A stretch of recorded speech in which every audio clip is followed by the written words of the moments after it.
with me is Ivan Lopez from Rainbow Research, who is going to be my co-presenter today. And so you'll hear from both of us today. I also just want to let folks know that we will be recording the session so that it will be available after today. It will be uploaded to our website. The report is already online, so you are welcome to go and take a look at that and download it if you want to take a look at that already. But the recording of this will be available, and so it will capture questions that we'll have as well at the end. And so with that, I believe we have started recording. So again, welcome. I'm going to just go over a quick overview of what we'll be discussing today. So we'll first talk about the EHDI story, the Eliminating Health Disparities Initiative, how it came to be. And we are approaching 20 years of this initiative. And so recognizing that this important landmark in time was coming for the last year, we've been working on this report, cultivating the lessons learned from our grantees who've been really leading health equity work across the state for decades, and reflecting on what we've learned over those 2 decades and how we can begin thinking about how to continue pushing for equity across the state as we move forward. We'll talk about this frame of the health equity ecosystem and what that means, share a little bit about MDH's role in the ecosystem and how we've looked internally at our own culture and how we interact with the ecosystem. And then we'll offer some questions that invite you to reflect on your role in the ecosystem from the different groups, communities, or institutions that you're a part of. And we'll have about 20 minutes at the end for questions and discussion as well.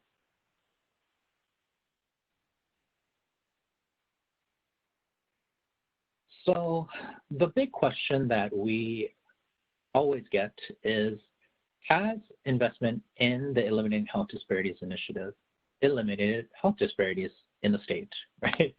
And so it's a natural question. The name of the program is Eliminating Health Disparities. We've had it for 20 years.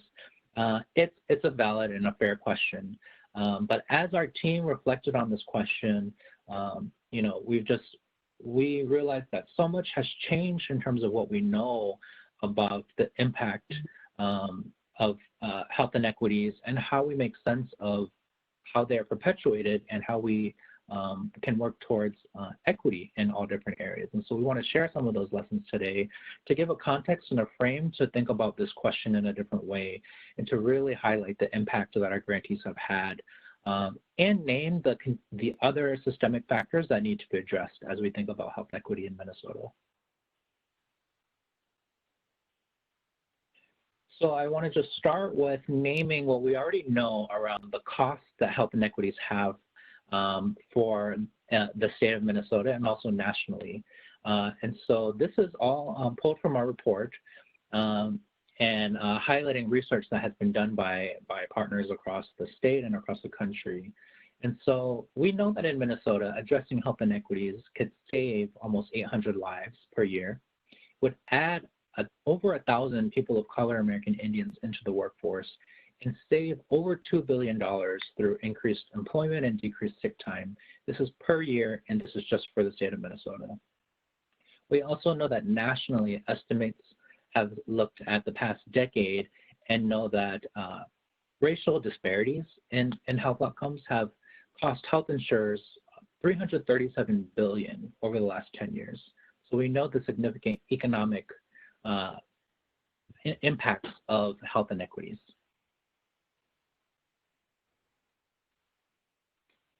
And so to give some context to EHDI and how it came about, some of you may be very familiar and many of you may have been a part of this initial catalyst for the creation of EHDI.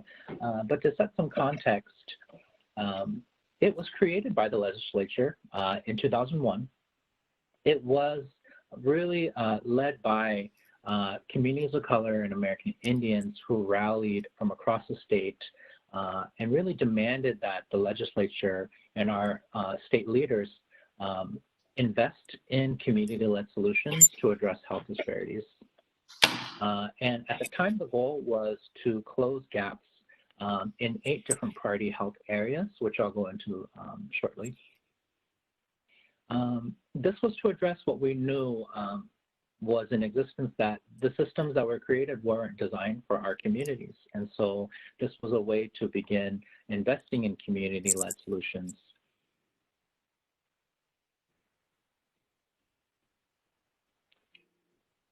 So just to kind of take us through the timeline, so that legislation passed in 2001. The grants began going out to communities in 2002 through our Office of Minority Multicultural Health, which still exists and is within our Center for Health Equity.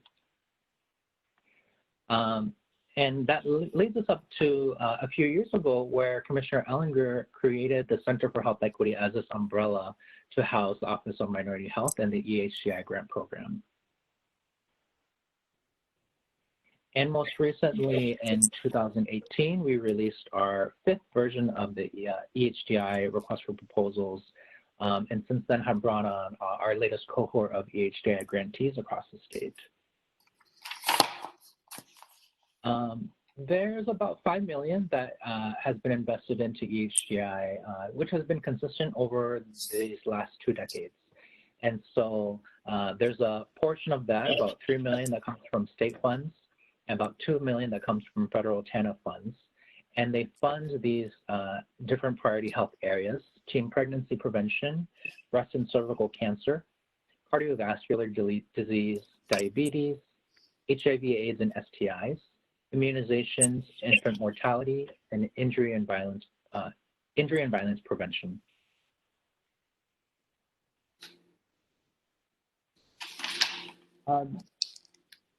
This is the levels of change that we introduced in our last request for proposals, but I would say that grantees have been doing a variety of programming and policy work that has addressed these levels over time, not just within the last cohort, but really allowing room for our grantees to be able to do work that is impacting community, but also impacting the systems that need to change to address health disparities.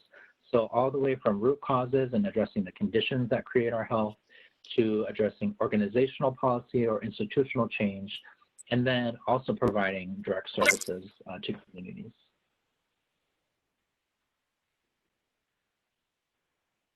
This is a really quick visual that is captured in our report that just outlines quickly over time, in these last 2 decades that we've had the EHDI grant program, we know that our communities of color and American Indians have grown significantly across the state, across the different racial ethnic groups, across multiracial communities, and unfortunately, the level of funding has stayed the same across these last 2 decades. So when you hold in hand the growth of the populations with the state of health disparities and the level of funding, it's really not been able to keep up with the growth of populations and the need within communities that we see.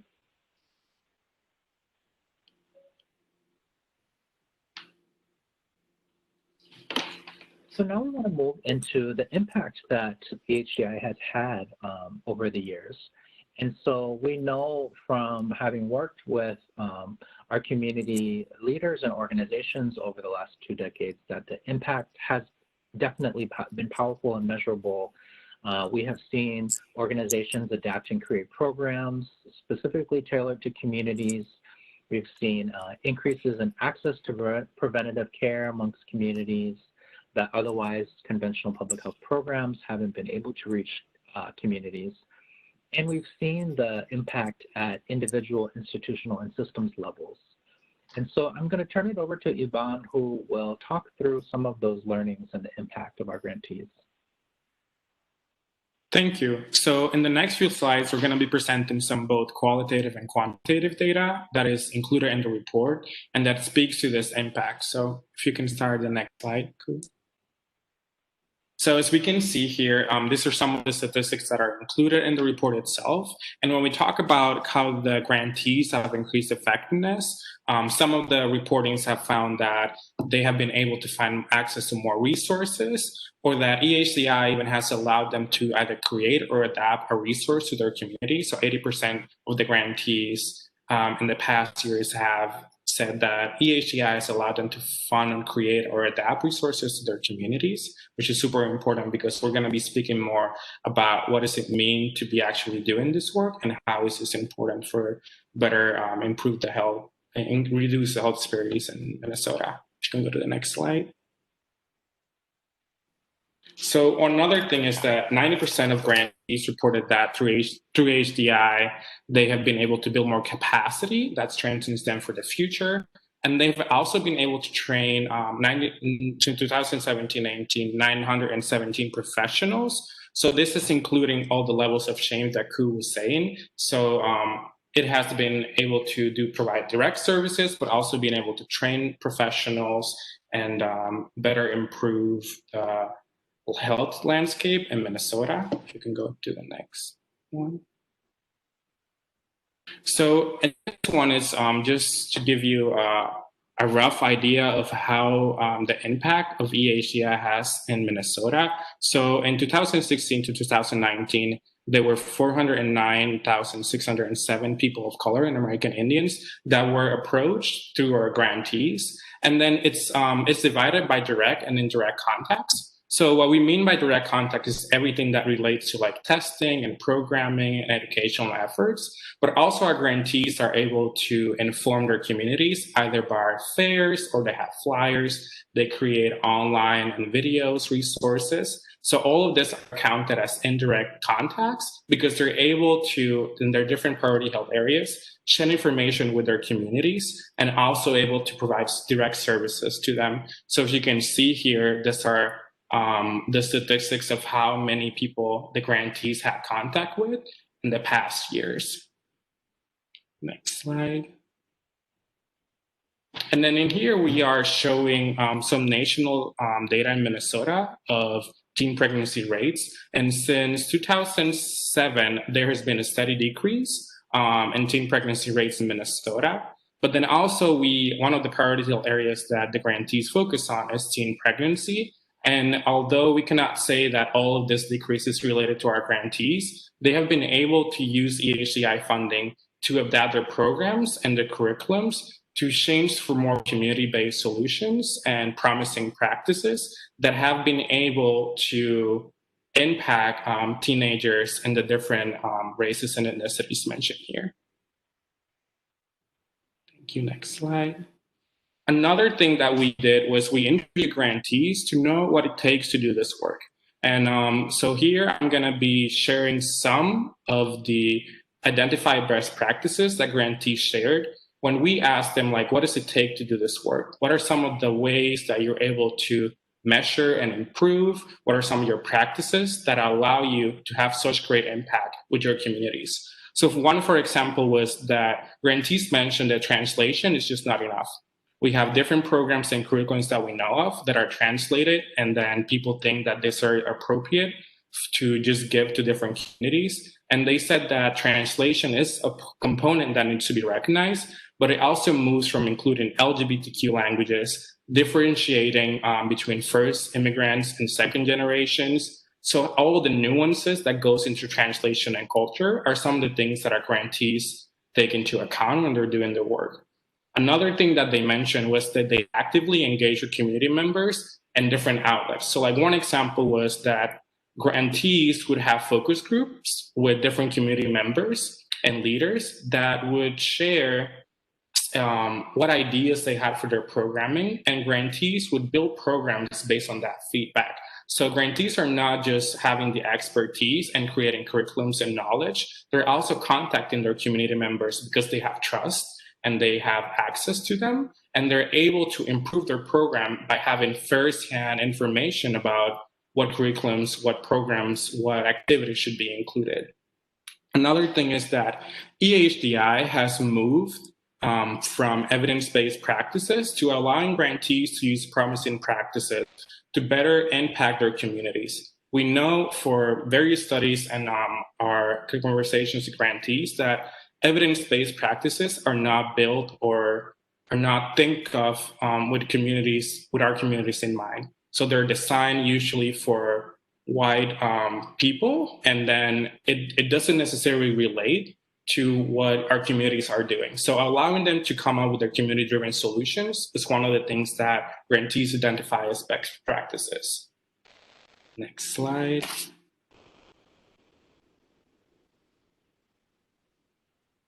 So these are just some examples of how our grantees have developed promising practices. And this is really helpful because if you allow them, grantees would come up with their own curriculums that are informed by their communities, their expertise, their focus groups that they do. So for example, these are some of the grantees in the past cohorts, current cohorts that have developed their own curriculums and their own programming based on what they've heard from their community. So for example, the Division of Indian Works has designed curriculums. There's been also access to like healthcare homes and behavioral health homes from Hennepin Healthcare, Akipati. So those are just some of the examples of what our grantees do when they're allowed to kind of like do whatever they think they need to do to be able to reduce health disparities in the different areas that they focus.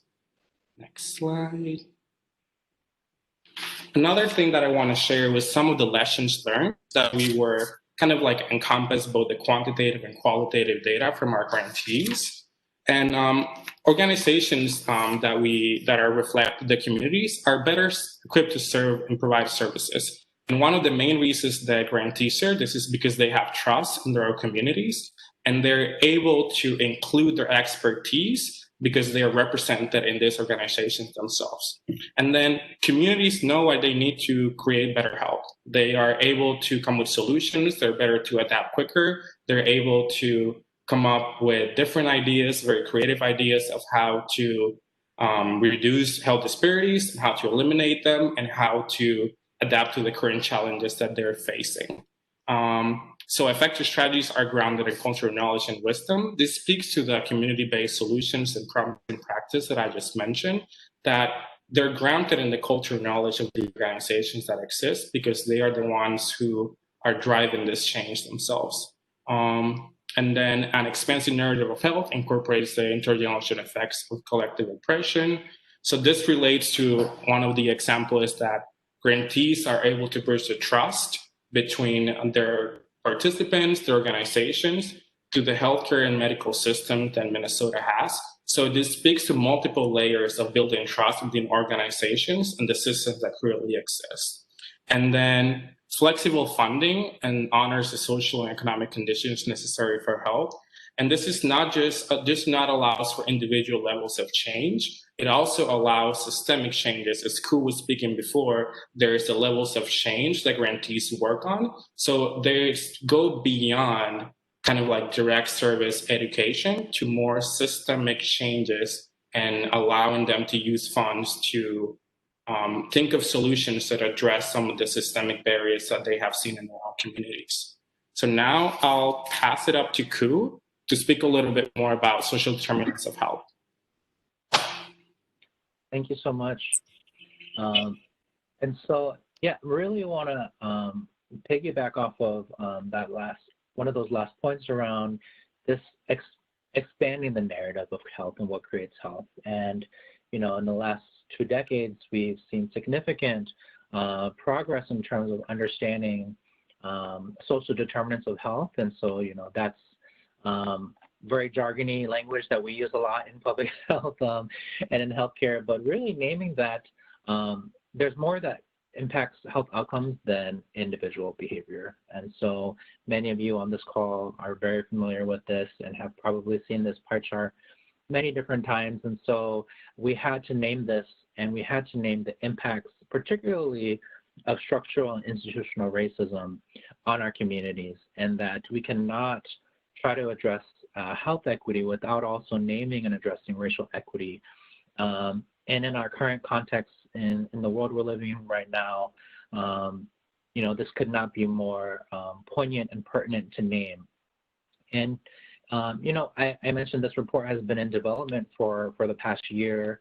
We really struggled with the timing and the release of this report, given the impacts of COVID, given the impacts of structural and institutional racism and oppression on our communities. But we felt like the lessons learned from our grantees, our community leaders and organizations over the years still hits so true to the impacts of the situation we're facing today, and naming structural racism, institutional racism, and how it permeates and embeds the ecosystem that we're trying to work within to advance health equity. So this is highlighted in the report with several examples and of course this pie chart that we're all familiar with. This was a really pivotal quote for our team as we thought about this report and how to frame it. And so the quote is that when a flower doesn't bloom, you fix the environment in which it grows and not the flower. And so it takes us down to the level of nature and planting seeds and investing and growing and allowing plants and life and nature to flourish. And so it makes us think about how are we creating an ecosystem and even using that frame or that lens of an ecosystem. And so when we think about ecosystems in nature, some of the core components are the diversity of everything within natural ecosystems. So, we think about the diversity within animals, within insects, within plants, the biodiversity of the earth. That level of diversity and the interconnection across the different entities, living entities and bodies, is critical to thriving ecosystems that are healthy and organic. And so the interconnection and the reliance on each other is really critical when we look at nature. And then of course, very simply, we know that nutrients are needed to ensure that ecosystems in the natural environment thrive. And so at the very base level, when we look at nature as a model, we know that we need biodiversity, interconnection of all things, and the nutrients to support life. We then applied that to think about, well, what would it mean for us to envision or create a health equity ecosystem for the state of Minnesota? And some of the corollaries that brought us to are thinking about, what does biodiversity mean for a health equity ecosystem? And for us, it comes down to naming and recognizing that we need all of the components of diversity, equity, and inclusion within the ecosystem. And we'll go into it in a little bit what that might look like. In terms of the interconnection of natural ecosystems within a health equity ecosystem, we are looking at what do relationships and collaboration look like. I'm sure that many of you have worked in sectors like I have where there's a lot of silos, either between government and private sector and nonprofit or philanthropy, or within sectors, with different organizations or agencies not talking to each other, or within the same agency, there not being communication. So how can we look at collaboration and relationship building, authentic trust and relationship building as a core component of advancing a health equity ecosystem? And then the last area of nutrients that are needed to nurture a ecosystem in our natural environment, we want to think about the resources that we are putting into our health equity ecosystem in Minnesota. Is there funding available? Are there spaces or the infrastructure for nonprofits or health clinics or LLCs or education? What are the resources that we're investing into our health equity ecosystem for it to thrive? I want to share this visual that came out of a health equity summit that we hosted, the Center for Health Equity, EHDI, and several other partners, including our Health Equity Leadership Network. This was from last year, back in the days where we could gather in person in large groups and do fun activities like small groups and all of that. And so this was a beautiful graphic visual that was created from one of our partners to map out the conversations that happened. And this really was the impetus that led us to thinking about ecosystems as a way to envision our health equity work in Minnesota. And so you'll see, on the far left of this visual are the, industries and the factories that are physically polluting the air and all of that, and then, bleeding into the water supply and making the trees die. But we also see these pockets of communities coming together, of animals in nature, and communities being built. And so we're moving into this next piece of the report where we're exploring what does it mean for us to collectively build a health equity ecosystem together, and really asking ourselves as individuals, but particularly as within the institutions, the systems we're part of, or the organizations that we're a part of, what is our role in resourcing the health equity ecosystem or polluting it? And if we are polluting it, what are the ways that we can begin taking a step back from the ways that we are impacting the ecosystem? So that initial question that was posed in the beginning, has EHDI eliminated health disparities in Minnesota? The way that we think about it is, EHDI as one part of a disconnected ecosystem is not enough to eliminate health disparities in Minnesota. So we have to take a step back and look at the full picture. And so in this section of the report, we talk through MDH's role in the health equity ecosystem, because that's often a question we get. Okay, you're a government agency. Government has perpetuated oppression and inequities across communities for centuries. And so there is an onus on us as a government entity to name the ways that we have polluted the ecosystem, the ways that we are inhibiting equity or the growth of our ecosystems in Minnesota. And MDH has been on this journey of looking at our role in health equity and racial equity, and looking at the ways that we may be perpetuating structural racism for about a decade. And so some of you may be familiar with this model. This is the Center for Health Equity's model for how we approach and work towards health equity in Minnesota. And so I want to just name this. It's definitely, you can go into detail in the report, but the branches are how we approach our work in communities to address and advance health equity. And then not pictured here is the roots. And in the report, you'll see the roots are the values that we hold to as we approach, as we integrate our approaches to advance health equity in Minnesota.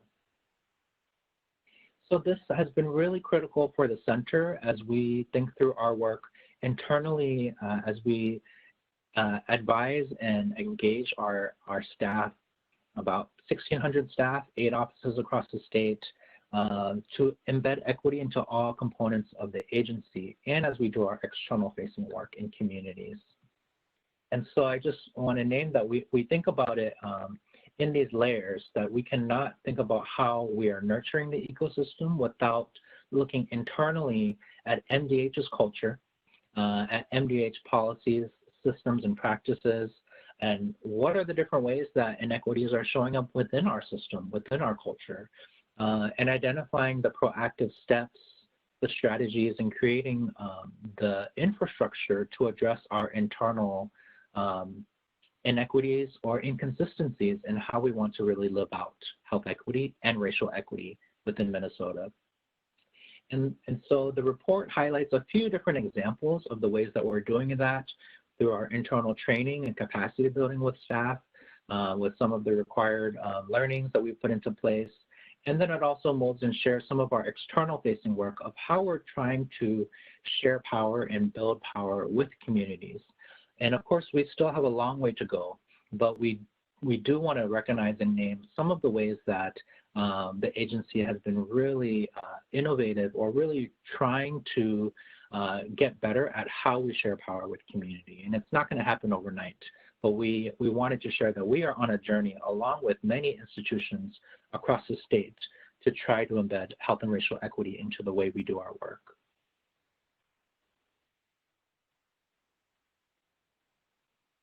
And so this last piece of the report and what we want to offer to you is reflection for thinking about your role in the health equity ecosystem, whether you are an EHDI grantee or whether you're a funder, if you're a government agency, or if you're a healthcare system, if you're in a nonprofit role, what is your role in the ecosystem? There's 3 different areas that we invite you to reflect upon. The first is in assessing your role. The second, to encourage further investment in community-led solutions. And then the third, to invite others to act and take action with us. So this first component around assessing your role, we go back to those 3 very basic indicators of a thriving health equity ecosystem. So first is, as we think about diversity, equity, and inclusion, some of the questions we offer up in the report, there's more in the report. I just put out a few here for us to name and think about. But some of the questions that come to mind are, how is my organization intentionally cultivating diversity, equity, and inclusion in our work? How does this show up or not show up? So how does DEI show up or not show up in our policies, systems, and practices? And third, how do communities most impacted by health inequities have decision-making power when we are making determinations about programming, funding, or policies? So those are some questions to think about in terms of diversity, equity, inclusion. When we go to the second factor of a health equity ecosystem, relationships and collaboration, here are some questions that we offer up. How is my organization collaborating across sectors, communities, or silos to advance health equity? Who do we engage in partnership in our work? Do these partners include leadership from communities most impacted by health inequities? And lastly, do the partners we work with have equal power in setting strategy and making decisions? And just a reminder, all of these questions are in our report as well. So if you wanted to take those back or take those back to your teams after this webinar, they're all up on our website in the report. And the last area for resources, some questions to offer to you are, what resources does my organization have access to that would benefit the health equity ecosystem? Are we aware of how resources have historically been inaccessible to communities or entities within the ecosystem and why? And how are we circulating resources amongst those within the ecosystem that have been excluded historically or currently?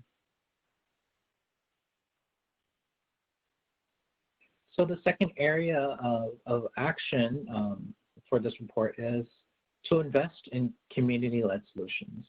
And so particularly when we're talking about racial equity or racial justice, it requires us to invest in communities of color and American Indians.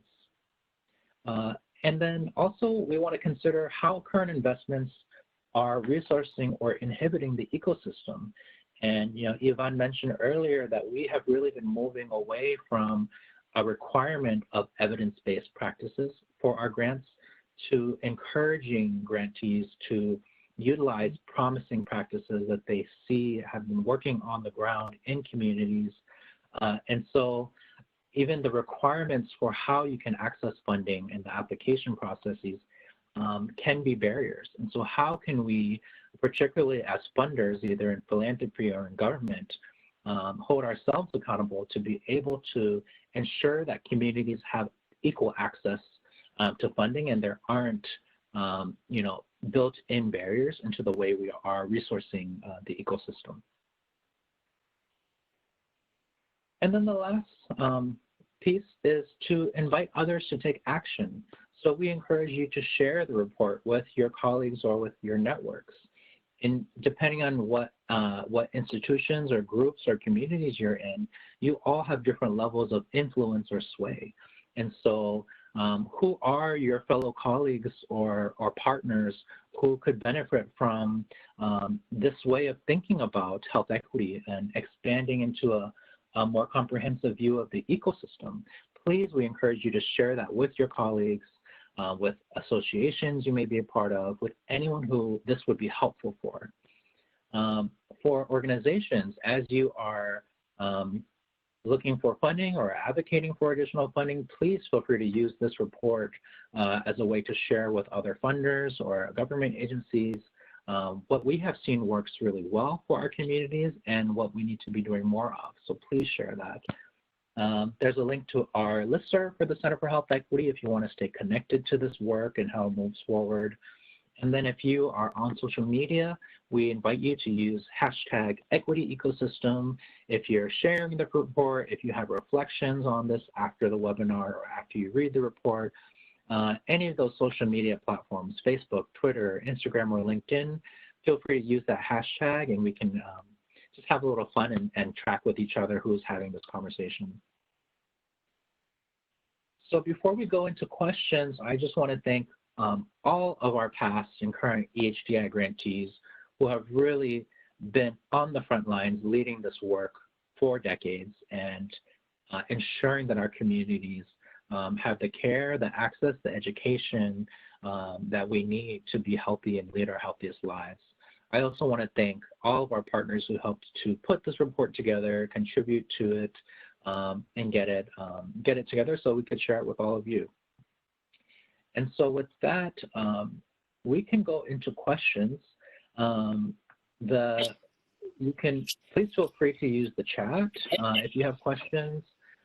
There may be folks who are only on the phone, so we're open to taking those as well. But Bridget, from the Center for Health Equity, I'll turn it over to you. Yeah, I haven't, thanks, Ku. I haven't seen any questions come in the chat yet, but please feel free to post your questions as you have them, and we'll read them out loud for our presenters to answer.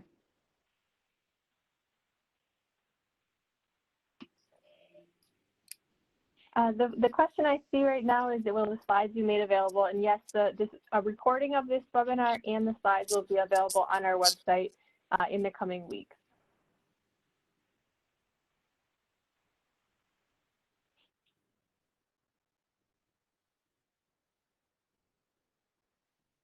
So I did get a question, I think it was just sent to me, so I can read that one.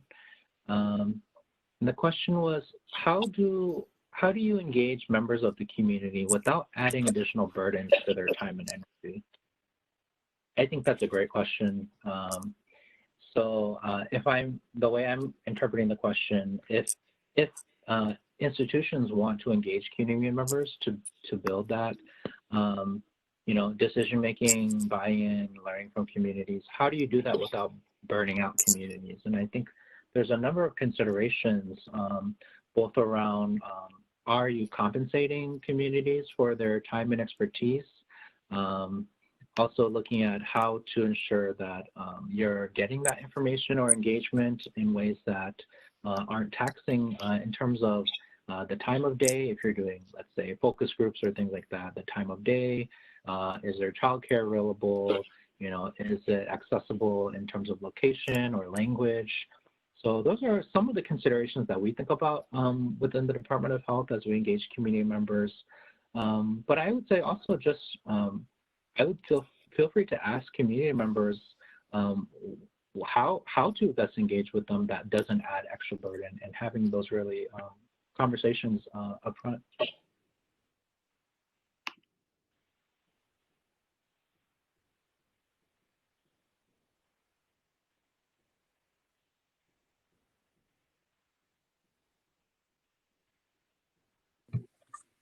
We have another question here. What systematic or cultural change do you see CHE having on the greater MDH ecosystem?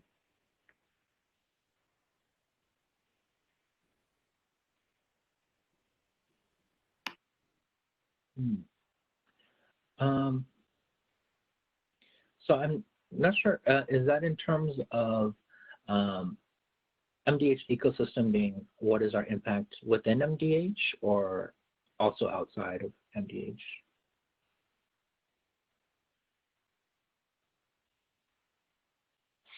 in MDH? In MDH. Yeah, well, the visual that I showed earlier, the tree, that has really guided the center's work over the last few years. And we often use that when we're talking with areas across MDH in our trainings. So we provide training, we provide capacity building, we also provide coaching around health equity. And so I would definitely say that, you know, not only within the center, but across all of our partners that we work with within MDH who are working on equity, it's been really critical to have these resources and supports for our staff to be able to, you know, we say it's about practicing working with our equity muscles, and the more opportunities you have to practice, the more training you have available, the more space you have for conversations like communities of practice, you just get better and better at it. And so I think that that willingness to practice and learn and be curious about how to engage in equity work, rather than thinking about it as something that you have to do or that you're being, you know, disciplined to do, has really been helpful as we work within the MDH ecosystem.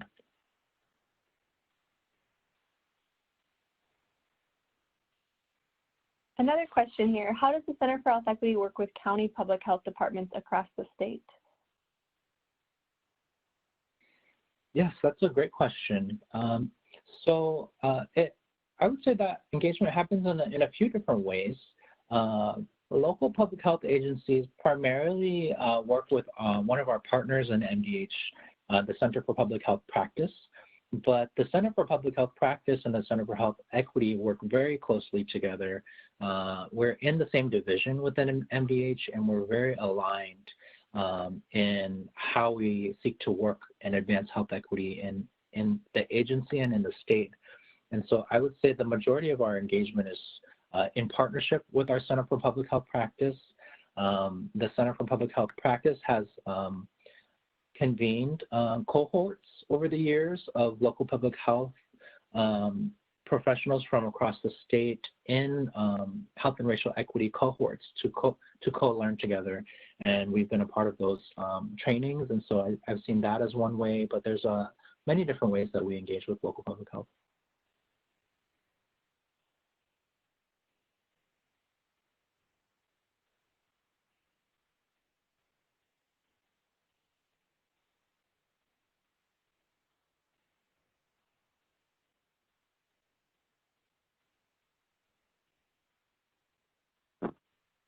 Could you give an example or two about groups that have developed their own curricula? The rest of the question just disappeared here, 1 second. And how successful implementation has been. So a couple examples of those who've developed their own curricula and how successful implementation has been. I can speak to that. So we mentioned a couple of examples in the list, and there's more in the report itself. I know I've been working, for example, with Centro Tyrone Guzman, and they are designing curriculum in their own program around LGBTQ youth support for Latina populations. So that's one example of like, how does it take, like what curriculums are we talking about? Because when talking to them, like a lot of the sex ed curriculum that existed out there for Latina populations didn't include a oral language that was LGBTQ inclusive, or the translations were not adding those components. So like those are some of the changes that our grantees talk about. And in terms of successful implementations, the curriculums that the grantees design are the ones that we're reporting on in the annual report. So those are the statistics that we're just sharing. So like, I think success means for them to be able to design their own program and also implement them. And because they've been part of the focus group that Ku was mentioning and bringing incentives to the community, so they're actually getting compensated for the expertise and knowledge, then that also makes the program more successful and when it's implemented too.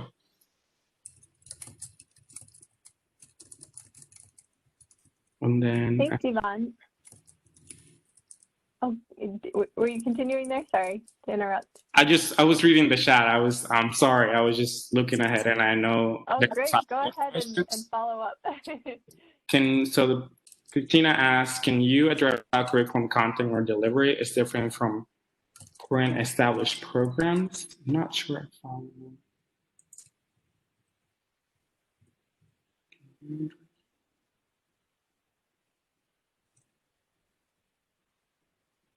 So I think what I'm understanding from your question is that how is the curriculum content different from the programs that are already established from the organizations? So if that's your question, some of them have been designing this curriculum because of their EHDI grants and fund. So they've been able to create and adapt new programs based on that. So it's not just like existing ones, it's also they've been able to modify and adapt and create new things as their EHDI funding continues.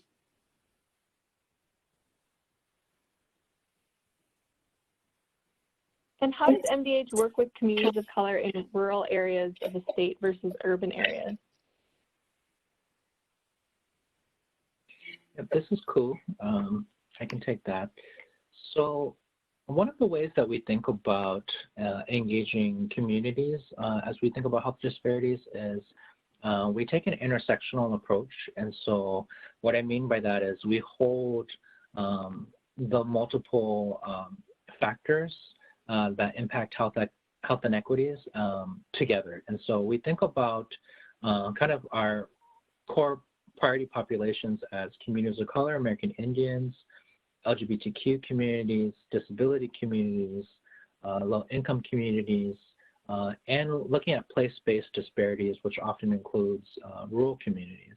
And so we hold all of those 5 indicators or factors together when we think about inequities. And so it's critical to have that overlay as we think about particularly rural communities of color and American Indians in rural areas.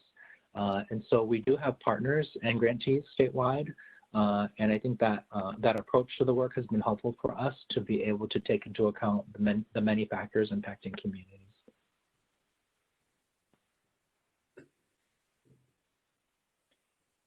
Another question is about the former MDH commissioner set a goal of reducing the suicide rate in Minnesota by 5% in the first 5 years, and in the next 5 years, 10%. Is this goal still valid or not? This is cool. I would need to take that question back to our suicide prevention area, but I would say that what you're hitting on is something that we're also looking very closely at, which is within the 8 priority health areas that our EHDI initiative has focused on over the last 2 decades, what has changed in the big picture. And so we are working with the agency on hopefully, in the next year or so, a report across the 8 priority health areas and what has shifted or not shifted, and what are the initiatives currently under happening that are addressing those inequities. And so as I'm sure you know, COVID has taken over all of our work across the agency, but it still is a priority for us to be able to develop that report looking specifically at the data side of these priority health areas.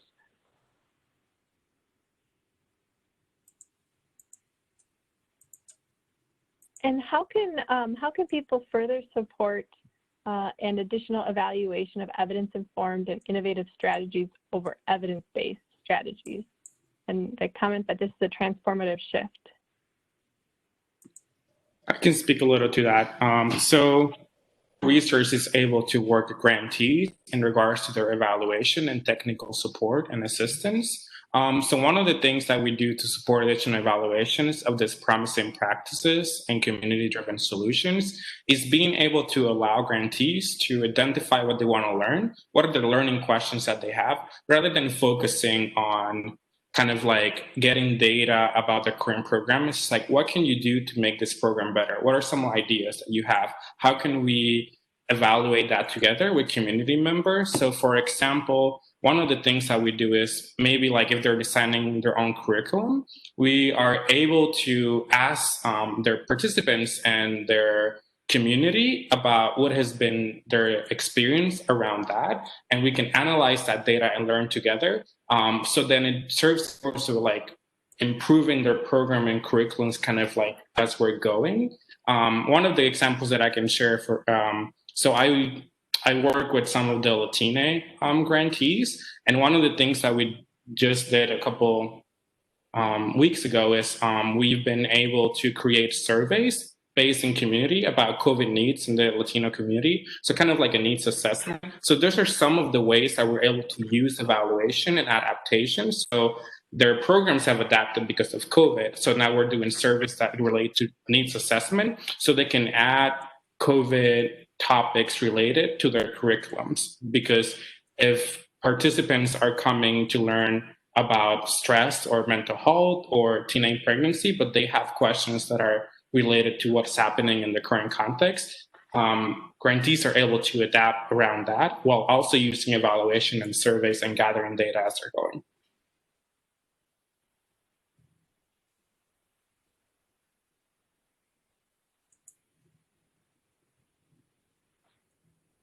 Great. We just have a few minutes left here. I see one more question came in. Would it be helpful to support replication of promising strategies in order to assess their effectiveness in similar communities in different parts of the state?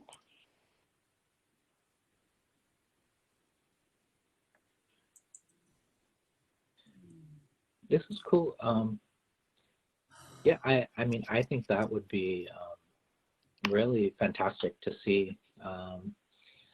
You know, I think I think the prior question alluded to, there isn't a lot out there, or I think the field is still kind of catching up to, you know, as we support promising practices, how do we use evaluation methods that are flexible and adaptive to support communities? And then how do we look at, you know, replication across the state, but also knowing that the replication will also need to be adapted to communities. And so, you know, some of our staff from the center and myself, we presented some of these findings of what our grantees are doing with promising practices at the APHA, the National Public Health Conference, and there was, you know, equally a lot of energy and excitement around what we're doing in Minnesota, and people wanting to learn more and be able to support that type of programming as well as evaluation as well. So I think there's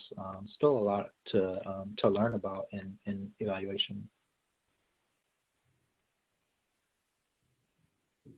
And can you share the hashtag used about the report, and are we on Instagram? Yep, I'm putting it in now, hashtag equity ecosystem, and we are on Instagram.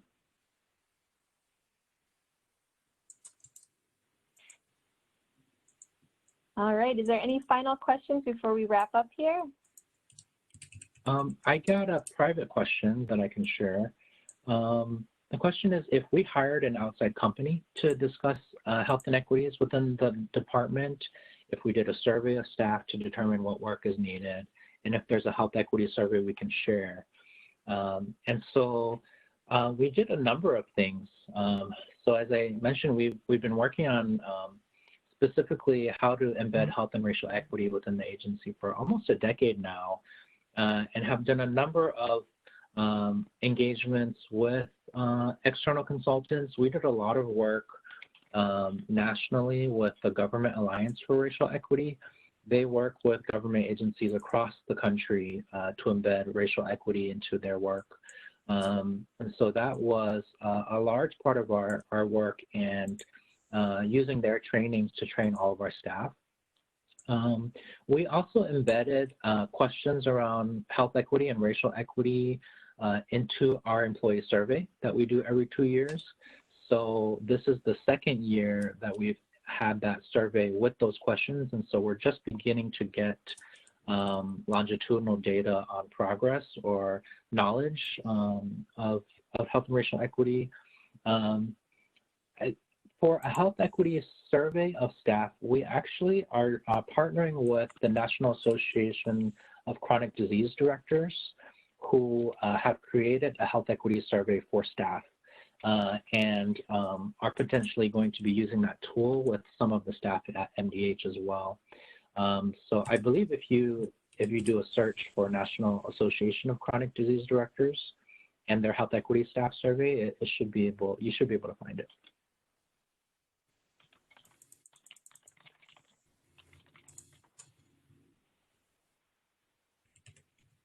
So it looks like those are all of the questions that came through. So I just want to thank everyone for joining us today and for learning more about the report. Here's a link, if you don't have it yet, to the website where the report is located and our contact info. Please feel free to, as I mentioned, sign up on our listserv to stay connected, to reach out to us, and please share the report with those that you think would find it useful. Thanks so much for joining us. Thank you, everyone.